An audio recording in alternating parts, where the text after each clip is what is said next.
隻雞邊個整㗎？今日一齊去食廣州10大名菜 ，Follow me， 食好啲。行入廣州第一間國營5星嘅中餐廳，試下1961年開業至今，一直都係招牌嘅東方士師雞，係咪咁巴閉先？隻雞邊個整㗎？我整㗎啦。哇！呢隻雞實在太正啦！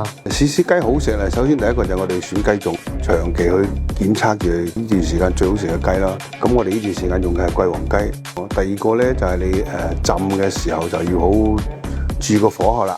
由於我哋賓館接待嘅人都比較多啊，5湖4海都有，咁為咗照顧佢哋，而家我哋熟透嘅，要20分鐘到22分鐘。到最尾就係我哋個靈魂汁醬啦，就係嗰個士師雞豉油，好原始嘅生抽啦、老抽啦，同埋自己熬嘅糖啊，亦都有10幾樣嘢調成一個汁醬，比較結啊、濃稠。咁呢個汁醬係偏甜嘅，呢個搭配都幾奇妙啦，因為唔係鹹鮮嘢，偏甜嘅，佢都可以係出到咁嘅效果啦。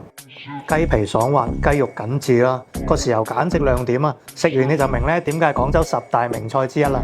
強哥強烈推薦呢個順德拆魚羹，將魚肉嘅鮮味充分融入，魚味濃郁，食過翻尋味。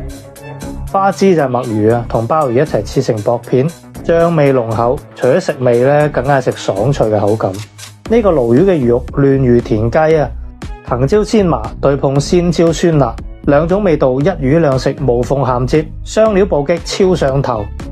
一熱遮三醜，上台聞到香，古法生炒糯米，猛火逼出焦香。黑松露現刨入鑊，高溫激出野性嘅香味，鮮爽嘅大明蝦、糯米吸晒醬汁同埋松露香，忍不住乾掉2大碗。雞湯菜心清怡味濃，主打一個原汁原味。香煎蔥油餅，外皮薄餅咁薄，燙口辣手，蔥香爆裂。鴨棗是我最愛嘅熱甜品，紅豆沙好似紅豆批咁保留紅豆粒，甜度適中，最好味咧就係食翻小時候嘅味啊！唔知你同唔同意呢？我哋大廣州嘅美食永世都食唔厭啊！今晚埋單呢，4位係348蚊，你覺得抵唔抵食啊？